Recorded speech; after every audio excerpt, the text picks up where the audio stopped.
Un missile russe LMUR a pulvérisé un centre de contrôle de drones ukrainiens. Un chasseur a intercepté un commando d'élite en vol. Et sur le front de Krasnoarmeysk, l'artillerie lourde a stoppé net la relève ukrainienne. Le 19 juillet a été une journée décisive, marquée par une série d'opérations coordonnées. Restez avec nous, abonnez-vous et partagez ce reportage pour suivre chaque instant de cette guerre qui se joue désormais au mètre près. Sur le théâtre des opérations, le tempo s'intensifie. Au petit matin, au-dessus des lignes de front, un chasseur russe, identifié sous l'indicatif radio Petrovich, est entré en contact avec un groupe d'assaut ukrainien.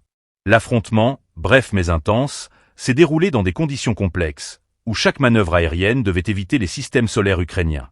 Selon des sources militaires russes, l'engagement a permis de désorganiser une tentative d'infiltration par voie aérienne, confirmant une nouvelle fois la montée en puissance de la guerre électronique et aérienne sur le front est. Quelques heures plus tard, un missile de croisière Kh-39 LMUR, équipé d'un système de guidage de haute précision, a frappé un centre de contrôle de drones appartenant à la 77e brigade ukrainienne, située près de Sankovo, dans la région de Kharkiv. Cette frappe chirurgicale, revendiquée par Moscou, aurait entraîné la destruction de l'équipement de commandement et de surveillance aérienne, désorganisant temporairement les opérations de reconnaissance ukrainiennes dans le secteur. Dans la région de Donetsk, sur l'axe de Krasnoarmeysk, les unités d'artillerie du groupement Centre ont mené une action décisive. À l'aide d'un canon tracté D-30, les artilleurs russes ont ciblé et neutralisé un convoi ukrainien tentant de relever ses positions avancées.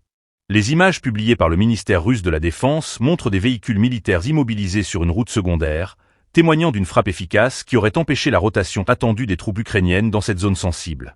L'opération spéciale du jour ne s'est pas limitée à ces 3 actions.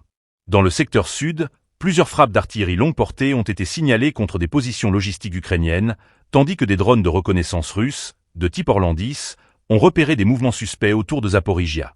Moscou affirme avoir transmis ces données en temps réel aux forces terrestres, permettant des frappes correctives immédiates.